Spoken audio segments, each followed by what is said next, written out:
It was 2:37 a.m. when my phone buzzed on the nightstand, slicing through the silence of my bedroom. Groggy and disoriented, I squinted at the screen. Lisa's name flashed in the dim light, but my heart sank when I realized it was just a missed call. A wave of unease washed over me. Why would she be calling at this hour? I tried calling her back, but it went straight to voicemail. I lay there, staring at the ceiling, the unsettling feeling gnawing at my gut. She had left for the yoga retreat 3 days ago, excited about the weekend getaway in Texas. It was something she had been looking forward to for months, a chance to unwind, to reconnect with herself. We were supposed to go together. But work, as usual, got in the way. Lisa was understanding, as always, saying she'd enjoy it enough for both of us. I believed her. After all, she was the one who had fallen in love with yoga first. Me? I could barely touch my toes. But now, lying there in the dark, all I could think about was that missed call. I told myself it was nothing. Maybe she just had a bad connection, or maybe she pocket-dialed me. Yet, I couldn't shake the feeling that something was off. The silence in the room was deafening. I rolled over and tried to sleep, but every time I closed my eyes, I saw her name on the screen. My mind raced with worst-case scenarios. What if something had happened? What if she was in trouble? Finally, I couldn't take it anymore. I grabbed my phone and shot her a quick text. Hey, you okay? Got your call. Call me back when you can. I stared at the screen, waiting for those 3 dots to appear. Nothing. I tossed the phone back onto the nightstand and forced myself to stay calm. She was probably just busy. It's a retreat, right? People go there to unplug and unwind. But even as I tried to convince myself, that gnawing feeling wouldn't go away. The next day, the unease from the night before still lingered. I checked my phone first thing in the morning, still no response from Lisa. I scrolled through our last few messages. They were short, sweet, and reassuring. She mentioned how beautiful the retreat was, and how peaceful. She even sent me a picture of a stunning sunset over a field of wildflowers. But now, all of that seemed distant, like a memory from another life. By the time evening rolled around, I had called her 3 more times with no luck. My anxiety morphed into frustration. What could be so important that she couldn't take 2 seconds to send me a text? I threw myself into work, trying to distract myself. But it didn't help. Every buzz, every chime, I found myself hoping it was her. But it never was. Around 9 p.m., I got a call from my buddy Chris. He could sense something was up the moment I answered. Jake, man, you sound like crap. What's going on? I hesitated for a moment, but then it all came spilling out. The retreat, the missed call, the silence. Chris listened patiently, the way he always did. Maybe she's just really into the whole retreat thing, he said. You know how Lisa is. She probably just lost track of time. Yeah, maybe, I muttered, though I wasn't convinced. There was a long pause on the other end of the line before Chris spoke again, his voice softer this time. You think something's going on? I hadn't wanted to voice that fear out loud. But now that Chris had said it, I couldn't shake it. I don't know, I finally admitted. I don't want to think that way, but something just feels wrong. Chris didn't have any answers, and neither did I. After we hung up, I sat there in the dark, the phone clutched in my hand. My thoughts wandered to all the little moments over the past few months. The extra yoga classes, the late nights at the studio, the new friends she didn't talk much about. Were they all signs? Had I been too blind to see it? Unable to stand it any longer, I booked a flight to Texas. I needed answers, and I wasn't going to get them sitting around at home, waiting for Lisa to call. As I packed my bags, one thought kept echoing in my mind. If something was really going on, I had to know. Because of this silence? It was killing me. The Texas heat hit me like a wall as I stepped off the plane. It was a stark contrast to the cool, air-conditioned cabin I had been sitting in for the past few hours. But I barely noticed. My mind was elsewhere, fixated on Lisa, on the retreat, on whatever was happening that had caused her to go silent. The drive to the retreat center felt like an eternity. I stared out at the dusty roads and endless fields, trying to make sense of everything. My thoughts kept circling back to that missed call. What had she wanted to say? What had stopped her from saying it?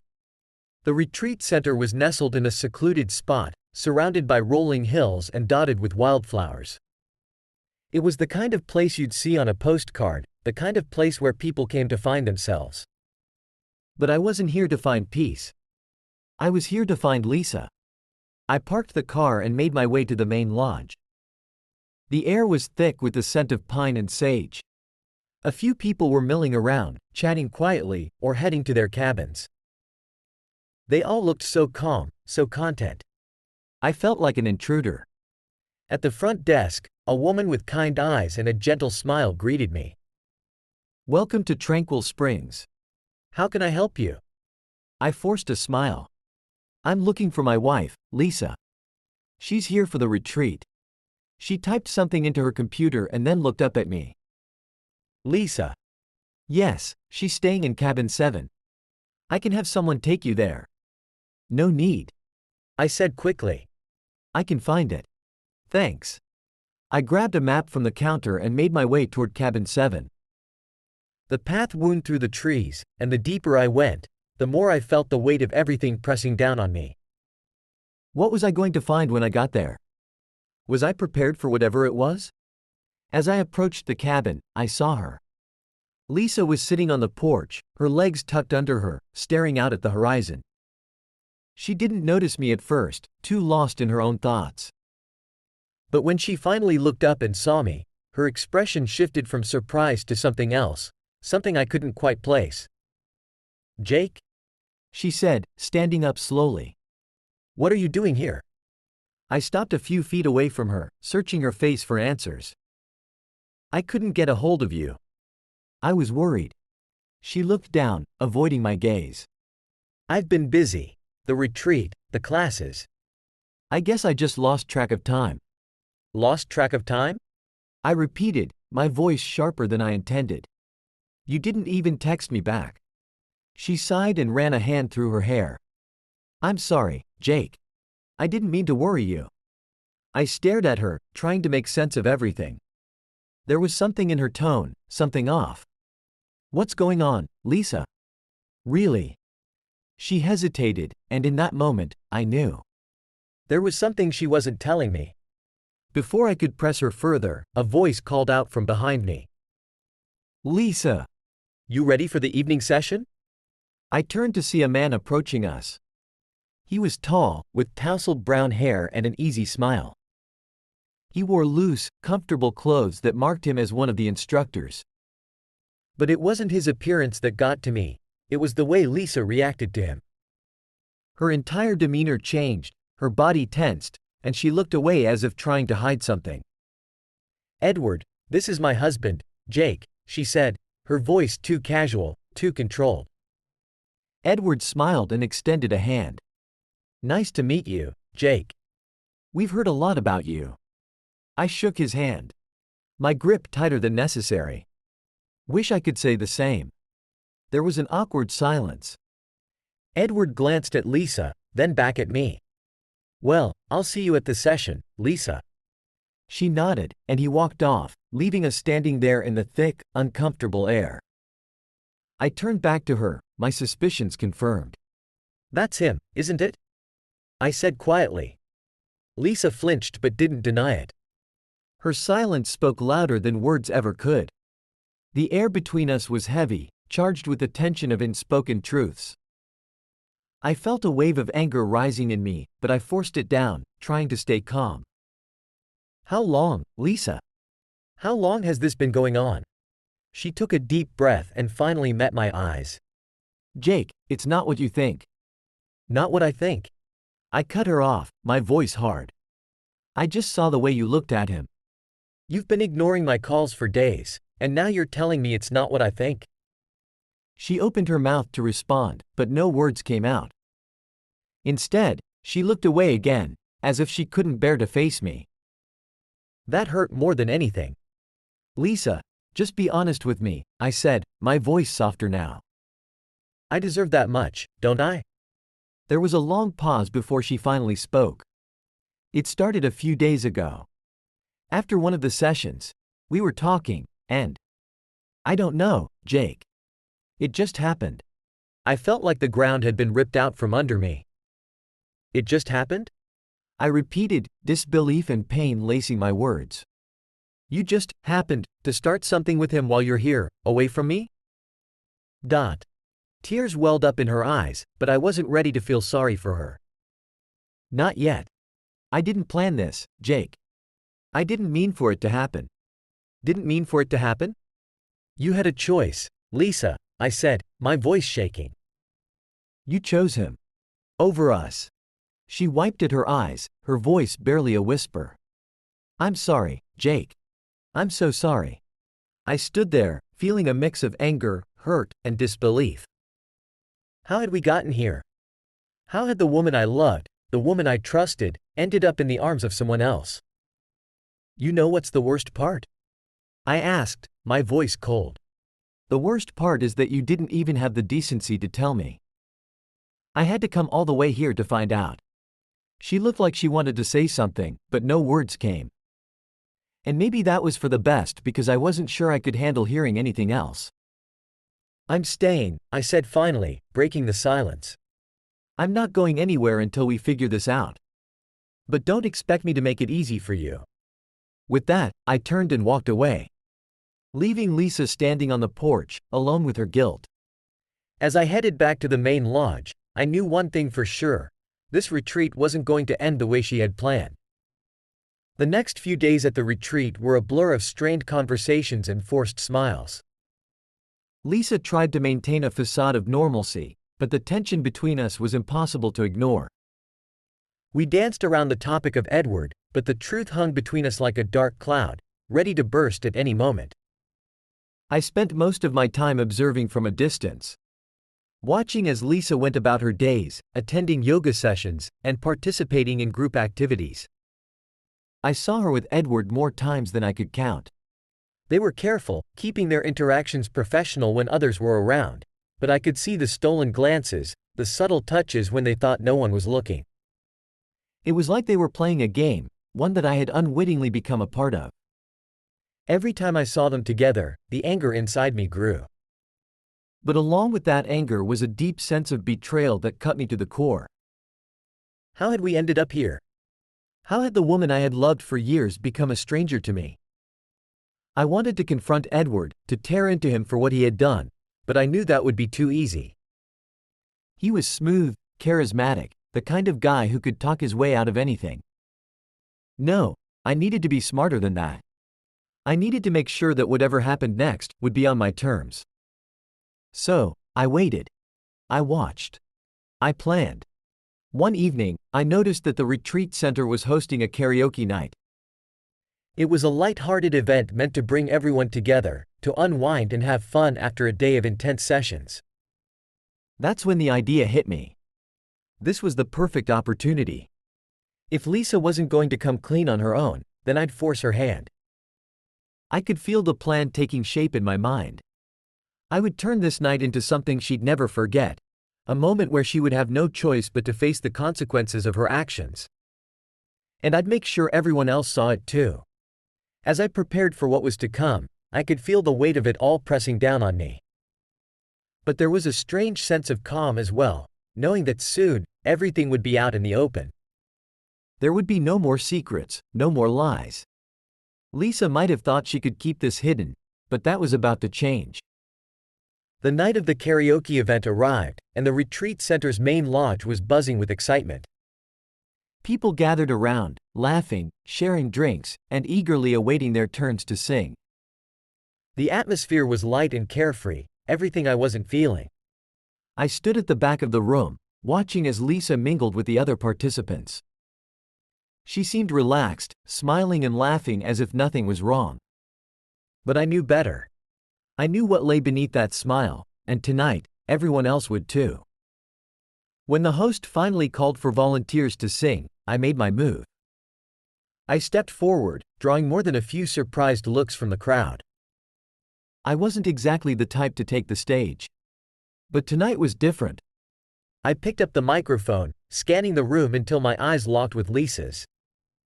For a moment, I saw something flicker in her expression, fear, maybe? She knew I wasn't here to sing for fun. "This one's for my wife," I said into the mic, my voice steady. The crowd cheered, oblivious to the weight behind my words. Lisa's face paled as she realized what was happening. The opening chords of the song filled the room, and I began to sing. It wasn't just any song, it was our song.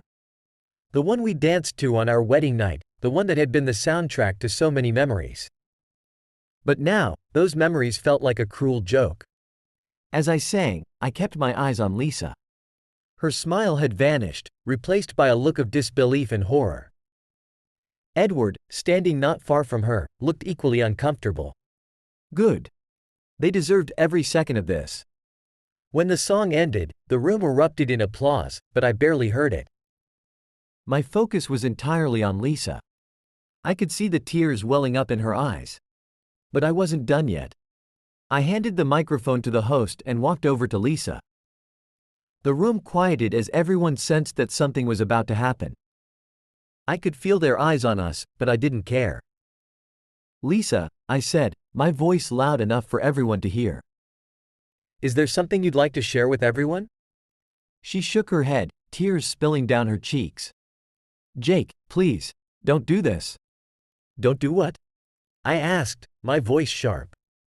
"Don't tell the truth? Don't let everyone know what you've been doing behind my back?" The crowd was silent now, all eyes fixed on us. Lisa looked around, desperate for an escape, but there was none. Edward shifted uncomfortably, clearly wanting to disappear. "Jake, I'm sorry," Lisa whispered, her voice trembling. "I didn't mean for any of this to happen." "Didn't mean for it to happen?" I repeated, my voice dripping with sarcasm. "That's the best you've got?" She opened her mouth to say something, but I cut her off. "No, you don't get to play the victim here, Lisa. You made your choice. Now you have to live with it." I turned to the crowd, addressing them now. "This is the woman I thought I'd spend the rest of my life with. The woman who promised to love and honor me. But instead, she's been sneaking around with him," I said, pointing at Edward. Gasps and murmurs rippled through the crowd. Edward's face turned red, and he looked like he wanted to melt into the floor. "Good." Lisa was sobbing now, unable to look at me or anyone else. The weight of her betrayal was crashing down on her. And there was no escaping it. I took one last look at her, at the woman who had shattered my trust, and then I walked away. The crowd parted as I made my way to the door, leaving Lisa to face the consequences of her actions alone.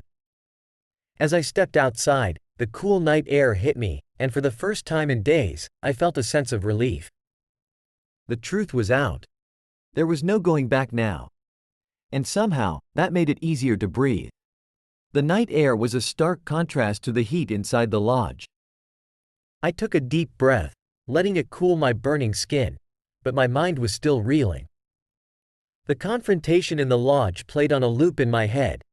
Lisa's tearful face, the shock of the crowd, the way Edward had slunk away like a guilty child. Part of me felt vindicated.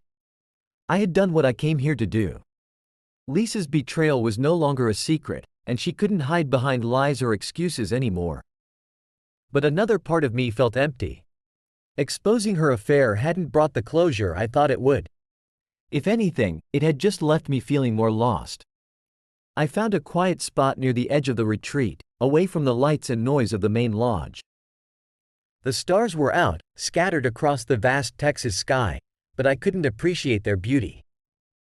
My thoughts were too heavy, too tangled in everything that had just happened. A few minutes later, I heard footsteps behind me. I turned to see Chris, my oldest friend, approaching. He must have followed me out after the spectacle inside. Chris had always been there for me.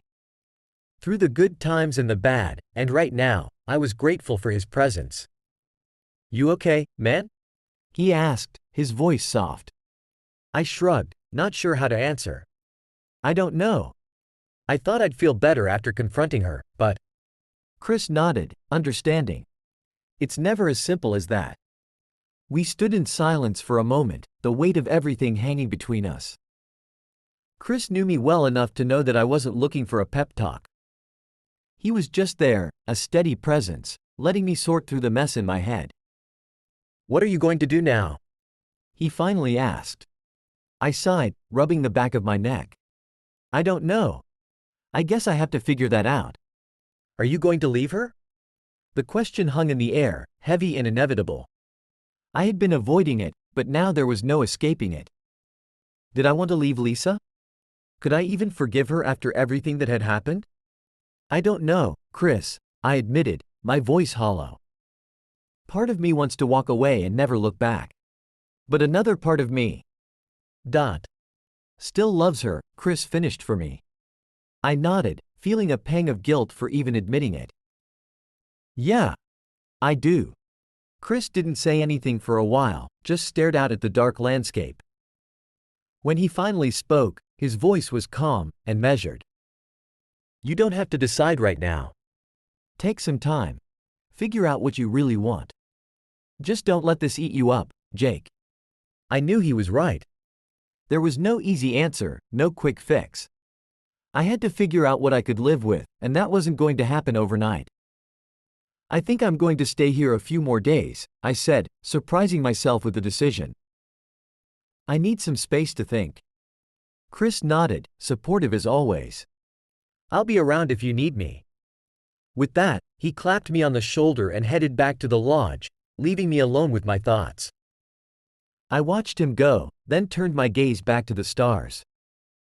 I had come here looking for answers, but all I had found were more questions. Maybe that was part of the process. Maybe healing wasn't about getting closure right away. Maybe it was about sitting with the pain and confusion until things became clearer. But one thing was certain, whatever happened next, it was going to change everything. The next morning dawned quietly, with a soft, golden light filtering through the trees. The retreat center was still, almost eerily so, as if the events of the night before had left everyone in a state of collective contemplation. I woke up early, unable to sleep, my mind still a tangled mess of emotions. I decided to take a walk, hoping that some time alone might help me sort through everything. As I wandered through the trails that wound around the retreat, I tried to make sense of what I was feeling. Anger, hurt, betrayal. They were all still there, but underneath them, there was something else, something more complicated. Regret. Not for what I had done, but for what we had lost. Lisa and I had built a life together and shared dreams and memories, and now it all felt like it was crumbling. I wondered how we had gotten here. How something that had once been so strong had become so fragile. As I walked, I heard the faint sound of water. Following the noise, I found myself at a small, secluded creek. The water was clear and cool, running over smooth stones and surrounded by lush greenery. It was peaceful, a stark contrast to the chaos in my head. I sat down on a large rock near the edge of the water, letting the sound of the creek wash over me. I had always found solace in nature, and now, more than ever, I needed that sense of calm. But my solitude didn't last long. After a few minutes, I heard footsteps behind me. I turned to see Lisa standing there, looking hesitant and unsure. Her eyes were red, and she looked like she hadn't slept at all. Jake, she said quietly, her voice trembling. Can we talk? I considered telling her to go away, to leave me alone with my thoughts. But something in her expression stopped me. She looked broken, vulnerable in a way I hadn't seen before. Maybe it was because she knew she had lost the upper hand. Or maybe it was because she realized just how much damage she had done. Yeah, I said finally, gesturing for her to sit. She hesitated, then slowly made her way over and sat down on the rock next to me. For a moment, we just sat there in silence, the sound of the creek filling the space between us. I'm so sorry, Jake, she said eventually, her voice barely above a whisper. I know I've hurt you. I know I've broken your trust. I didn't respond right away, letting her words hang in the air. I could feel the sincerity in her voice, but sincerity didn't undo what had been done. Why, Lisa? I asked, my voice raw. Why did you do it? She looked down at her hands, fidgeting with the hem of her shirt. I don't know. I wish I had a better answer, but I don't. It wasn't about you. It wasn't about us. It was. I don't know, a way to escape, I guess. Escape from what? I pressed, my frustration bubbling to the surface. From me? From our marriage? She shook her head quickly. No, Jake. That's not it. I love you. I never stopped loving you. But somewhere along the way, I got lost. And Edward, he was just there. It was a mistake, a terrible mistake. I could hear the regret in her voice and see the pain in her eyes. But even so, it didn't erase what she had done. It didn't change the fact that she had betrayed me, had broken something between us that might never be fixed. I don't know if I can forgive you, I said quietly, the words tasting bitter on my tongue. Lisa flinched, but she nodded, accepting it. I understand. And if you can't, if you decide to leave, I won't blame you. But I want you to know that I'm willing to do whatever it takes to make this right, to fix what I've broken. I looked at her, really looked at her, and for the first time, I saw not just the woman who had hurt me, but the woman I had loved for so many years. The woman who was now asking for a second chance, despite everything. I need time, I said finally, my voice firm. I need time to figure out if this can be fixed, if we can be fixed. Lisa nodded again, tears slipping down her cheeks. I'll give you all the time you need, Jake. I hope you can find it in your heart to forgive me someday. We sat there for a long time, side by side, not speaking. The silence between us was no longer filled with anger or accusation but with a fragile, tentative hope. Maybe it wasn't over. Maybe there was still a chance. But for now, it was just time. Time to heal. To think, to figure out what came next. The days that followed were strange, a mix of tentative steps toward normalcy and the ever-present weight of uncertainty. Lisa and I were still at the retreat, though it felt different now.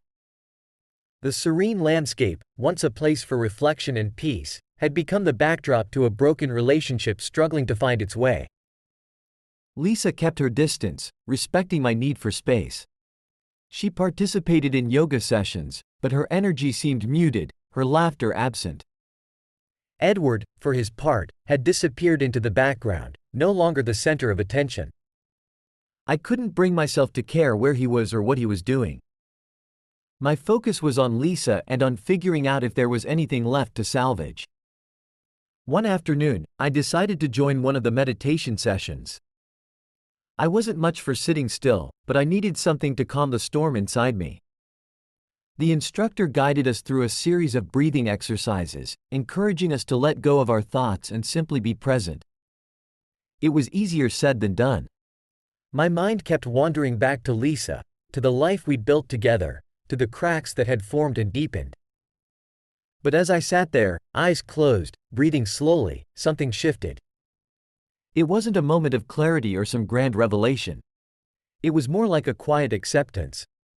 The realization that healing wasn't going to be a straight path. It would be messy, painful, and uncertain. And that was okay. After the session, I found Lisa sitting alone on a bench near the edge of the retreat. She looked up as I approached, her eyes filled with a mix of hope and fear. I sat down beside her, and for a moment, we just sat in silence, the only sound the distant rustling of leaves in the wind. I joined the meditation today, I said finally, breaking the silence. Lisa looked surprised, then smiled softly.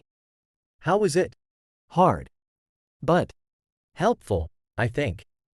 She nodded as if understanding. I've been doing a lot of thinking too. About us. About what went wrong. I turned to face her, searching her expression. And what did you come up with? Lisa sighed, her shoulders slumping slightly.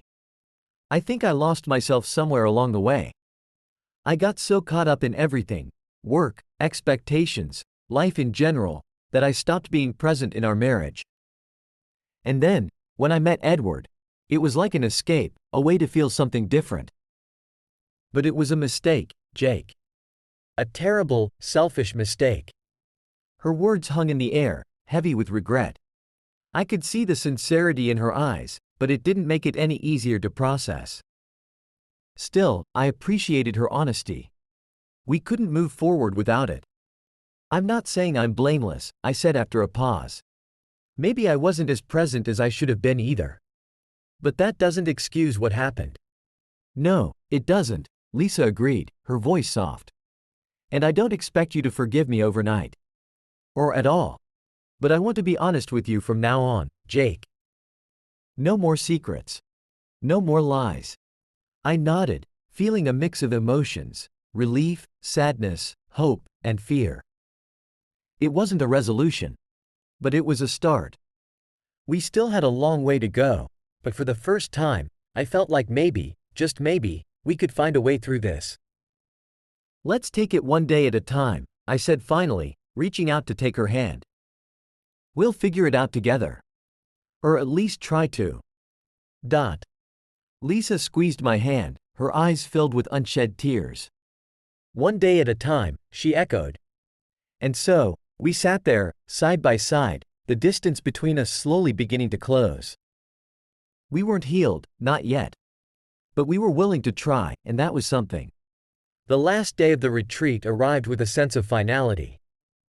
The sky was overcast, and a light drizzle fell as everyone packed up their belongings and prepared to leave. The air was thick with goodbyes and promises to stay in touch. But for Lisa and me, there was a different kind of farewell in the air, a farewell to the past, to the old wounds that had brought us here. We hadn't spoken much more since our conversation by the bench, but the silence between us was less heavy now. It was a comfortable silence, one that allowed for reflection and tentative hope. We both knew that leaving the retreat wouldn't magically solve our problems, but it was a step forward, away from the pain and towards whatever came next. As we loaded our bags into the car, I glanced at Lisa. She looked different somehow, stronger, more resolute. It wasn't that the hurt was gone, but she seemed determined to face it head on rather than let it consume her. Ready to go? I asked, closing the trunk. Lisa nodded, her expression calm. Yeah. I think I am. The drive back to our home was quiet, the rain pattering against the windshield as we wound through the Texas countryside. Every now and then, I'd catch Lisa glancing over at me as if trying to gauge my mood. I'd offer her a small smile, and she'd return it, a silent acknowledgement that we were in this together. When we finally pulled into the driveway, the sight of our house felt both familiar and strange. It was the same house we'd lived in for years, but now it held a different weight, a reminder of the work we had ahead of us. As we stepped inside, Lisa paused in the doorway, taking a deep breath. Home, she said softly, almost as if testing the word. Yeah, I replied, setting down our bags. Home. We stood there for a moment, just taking it all in. The quiet, the stillness, the sense of starting over. Lisa turned to me, her eyes filled with determination. Jake, I know this isn't going to be easy. But I want you to know that I'm committed to making it work. Whatever it takes. I looked at her, seeing the sincerity in her eyes. Me too, Lisa. We'll take it one step at a time. With that, we both moved forward, back into the life we had once shared but were now rebuilding. It wasn't the same as before, but maybe that was okay. Maybe we could find a new way, a stronger way. As we unpacked and settled back into our routine, there was a quiet understanding between us. We had been through hell, but we had survived. And now, we had a chance to rebuild, brick by brick, day by day. The road ahead was uncertain, but it was ours. And for the first time in a long while, that felt like enough. The first few weeks after the retreat felt like walking on thin ice. Every step with Lisa was cautious and measured. We moved through our routines with a carefulness that hadn't been there before, as if afraid that any wrong move would cause the fragile peace between us to shatter. Lisa threw herself into work, but she made a conscious effort to be present at home. Dinner wasn't just a meal anymore, it became a space where we tried to reconnect. We talked about mundane things, her day at the office, my latest project, but the conversations were laced with an unspoken agreement: we were trying. It wasn't easy. There were moments when I'd catch myself drifting into resentment, remembering what had happened, and feeling the anger flare up all over again. But I'd remind myself of the commitment I'd made, the decision to try and rebuild. It wasn't just for Lisa, it was for me, too. I didn't want to be consumed by bitterness. I wanted to find a way forward, even if that meant confronting my own pain head-on. One evening, as we sat together on the couch, Lisa turned to me with a tentative smile. I was thinking, maybe we could take a weekend trip? Just the two of us. Get away from everything for a bit. I hesitated. The idea of going somewhere alone with her, without the buffer of work or friends, made me uneasy. But I could see the hope in her eyes, the earnestness in her suggestion. She was trying, and if we were going to make this work, I had to try too. Where did you have in mind? I asked, keeping my tone neutral. There's this little cabin upstate, she said, her eyes lighting up. It's quiet, near a lake. We could just relax, maybe do some hiking. No distractions. I thought about it, imagining the two of us in that cabin, away from everything. It could be a chance to reconnect, to start healing without the pressures of daily life hanging over us. But it could also dredge up everything we were trying to move past, forcing us to confront it in close quarters. Still, I nodded. All right. Let's do it. Lisa's smile widened, and for a moment, I saw a glimpse of the woman I had fallen in love with all those years ago. It was a small step, but it felt like the right one. The following weekend, we packed our bags and drove to the cabin. The drive was quiet, the radio playing softly in the background as we made our way through the countryside.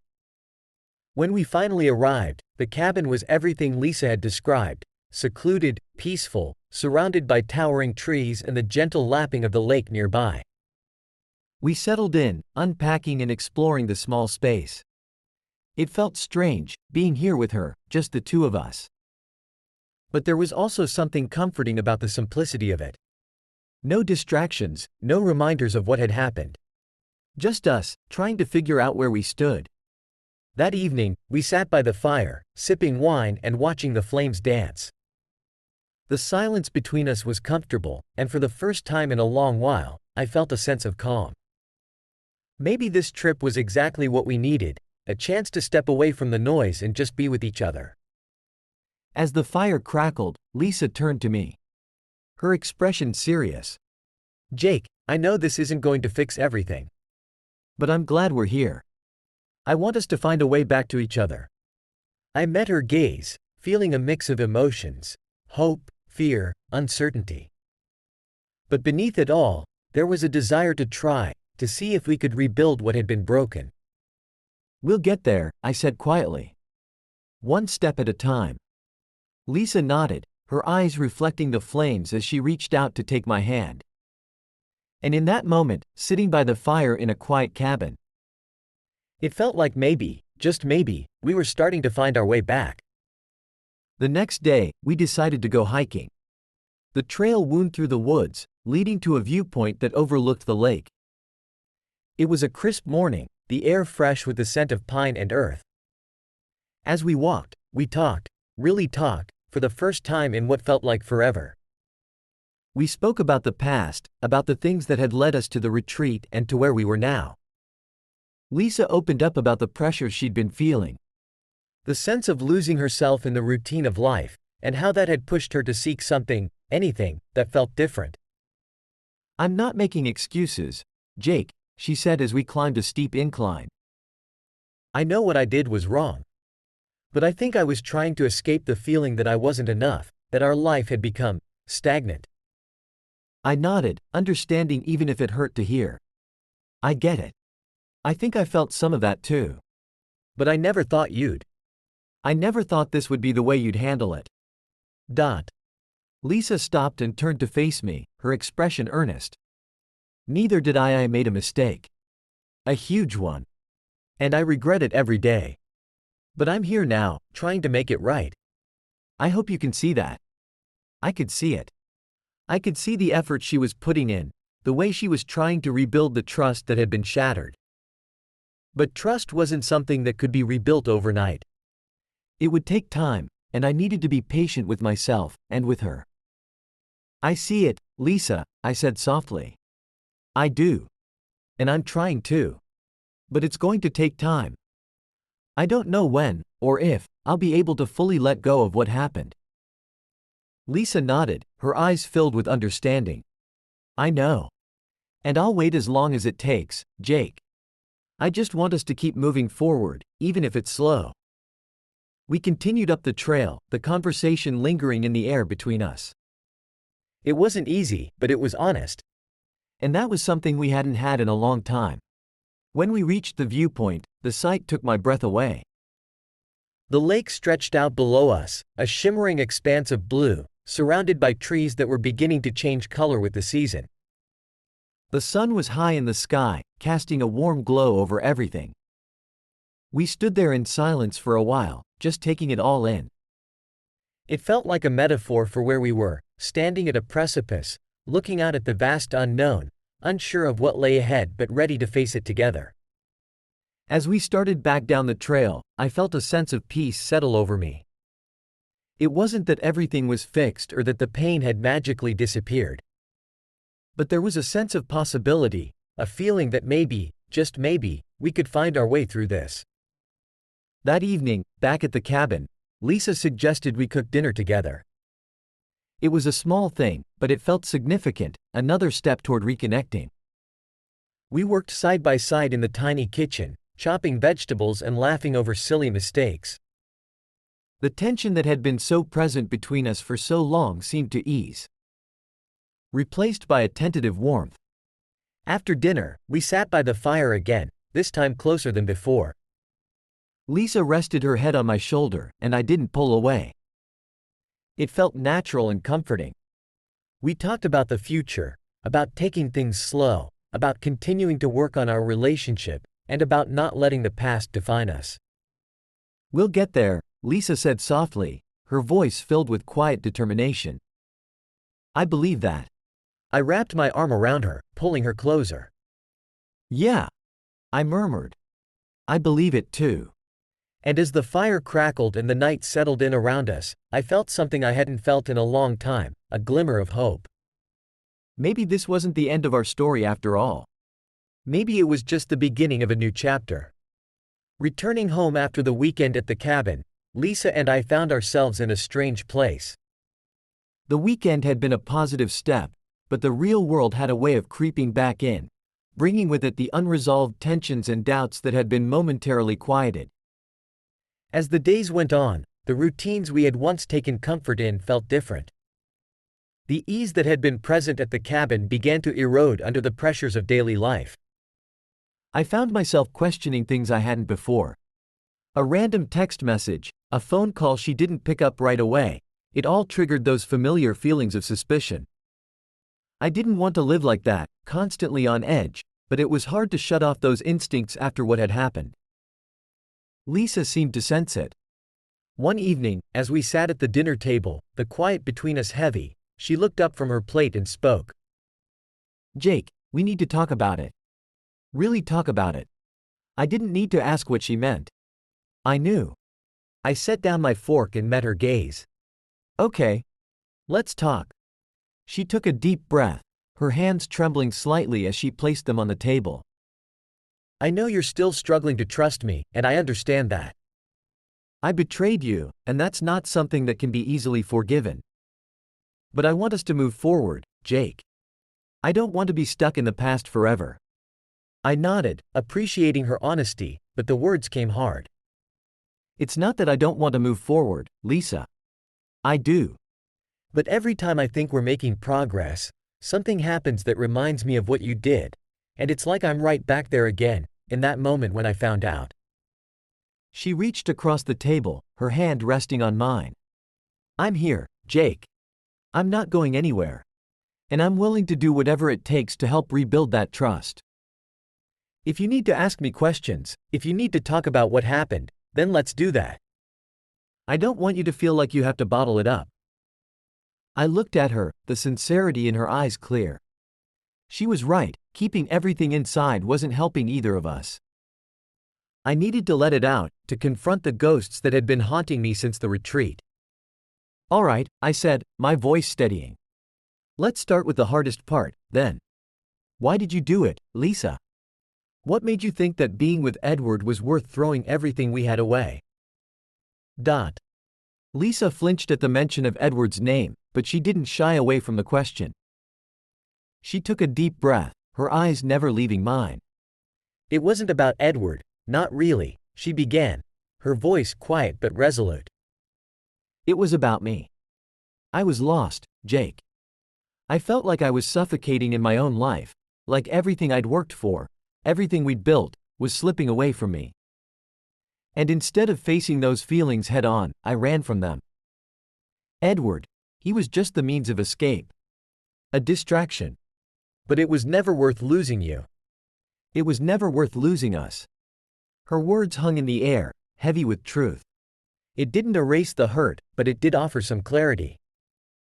Lisa hadn't been looking for someone to replace me, she had been trying to escape from herself, from the pressures and insecurities that had been eating away at her. I nodded, processing what she had said. I get that. But knowing it and feeling it are two different things, Lisa. It still hurts. And I don't know how long it'll take for that hurt to fade. I know, she whispered, her voice thick with emotion. And I'm willing to wait, Jake. I'm willing to do whatever it takes to make this right. We sat there in silence for a while, letting the weight of the conversation settle between us. It wasn't easy, but it felt necessary, like a wound that needed to be aired out in order to heal. Thank you for being honest, I finally said, squeezing her hand. We'll keep working on it. One step at a time. Lisa nodded, her eyes filled with a mix of hope and determination. One step at a time. And with that, we took another step forward, however small it might have been. In the weeks that followed, things slowly started to shift. It wasn't a dramatic change, there were no grand gestures or sudden epiphanies. But there was a quiet, steady effort on both our parts to rebuild what had been broken. Lisa made a conscious effort to be transparent with me, and I did my best to let go of the constant questioning. It wasn't easy, there were still moments when doubt would creep in. But I tried to remind myself of the progress we had made and to trust in that. We also started doing things together again, things we hadn't done in a long time. We went for walks, cooked meals side by side, and even started planning little weekend trips. It wasn't about escaping our problems, it was about finding new ways to connect, to create new memories that weren't tainted by the past. One Saturday morning, as we were getting ready to head out for a hike, Lisa paused by the door. Her expression thoughtful. Jake, I was thinking, maybe we should try couples therapy. I looked at her, surprised but not opposed to the idea. Therapy? Yeah, she said, her tone hopeful. I know we're doing better, but I think it could help us work through some of the deeper stuff. With a professional, someone who can guide us through the tough conversations we might not be able to navigate on our own. I considered it. Therapy had never been something I'd seriously thought about. But after everything we'd been through, it seemed like a reasonable step. We had made progress, but there were still unspoken things between us, unresolved issues that might benefit from an outside perspective. Okay, I agreed. Let's give it a shot. Lisa's face lit up with relief. Thank you, Jake. I think it could be really good for us. And so, a few weeks later, we found ourselves sitting in a cozy office across from a therapist who specialized in relationships. The first few sessions were awkward. Neither of us was used to opening up to a stranger about such personal things, but over time, we started to see the value in it. The therapist helped us understand each other in ways we hadn't before, guiding us through the difficult conversations we had been avoiding. One session, in particular, stood out. We were talking about trust, about how to rebuild it, and what that looked like in practical terms. It's not just about not cheating again, the therapist said, her voice calm and steady. It's about creating an environment where both of you feel safe, where communication is open and honest. It's about rebuilding that emotional connection, so you're not just avoiding betrayal, you're actively nurturing the relationship. It made sense. Trust wasn't just about avoiding another affair. It was about being present, being engaged, and being vulnerable with each other. It was about making sure that neither of us ever felt the need to seek comfort or validation outside our marriage again. Leaving that session, I felt a renewed sense of purpose. It wasn't just about forgiving Lisa. It was about rebuilding our relationship from the ground up. About creating something stronger and more resilient than what we had before. As the weeks turned into months, the changes became more noticeable.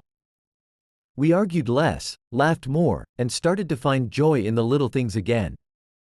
It wasn't perfect. There were still moments of doubt, still scars that hadn't fully healed, but it was progress. One evening, as we sat together on the porch, watching the sun dip below the horizon, I turned to Lisa and smiled. "I think we're going to be okay," I said softly. Lisa looked at me, her eyes filled with emotion. "I think so too." And in that moment, surrounded by the quiet beauty of the setting sun, I felt a sense of peace. We had been through hell, but we had come out the other side stronger, more connected, and more committed to each other than ever before. It wasn't the end of our journey, but it was a new beginning. And for the first time in a long time, that felt like enough. The months following our therapy sessions brought a sense of stability and renewal to our lives. It was a gradual process, but every day, Lisa and I felt more in sync. Trust wasn't something that magically returned overnight. It was built brick by brick, with every honest conversation, every shared experience, and every act of understanding.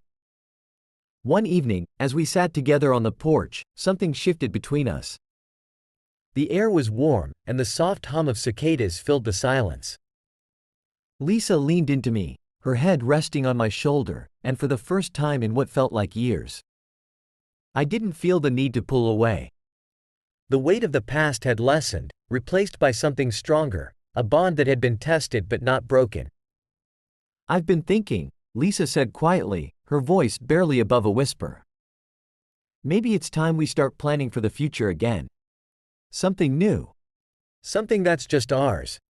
I looked down at her, surprised but intrigued. "What do you have in mind?" She hesitated, then smiled softly. "What if we took a longer trip? Not just a weekend getaway, but something bigger. A chance to really reset and start fresh. Maybe travel to places we've always talked about but never had the time to visit. A new adventure, together." The idea appealed to me more than I expected. We had been through so much, and the thought of getting away, of exploring the world together, sounded like exactly what we needed. It wasn't about running away from our problems, it was about embracing the future with open arms. "Where would we go?"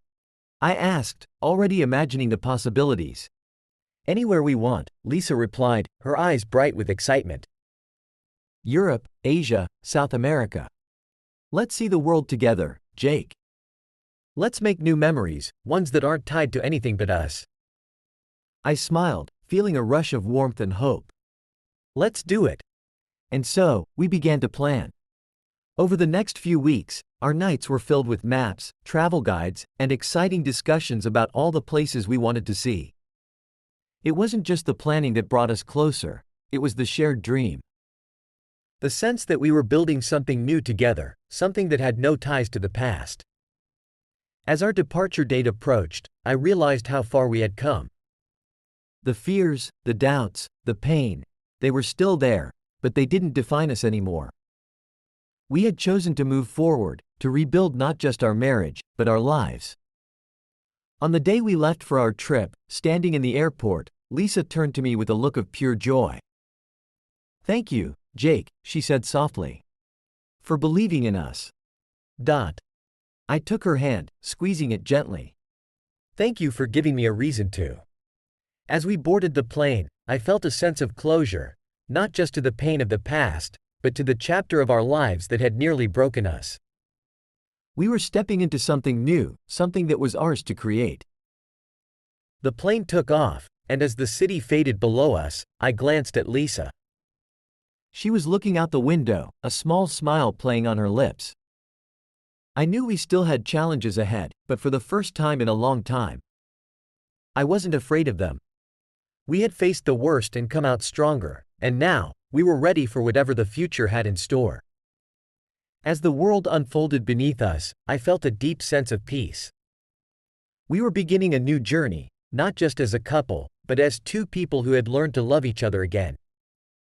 It wasn't the end of our story, but the beginning of a new one that we would write together, with every step we took.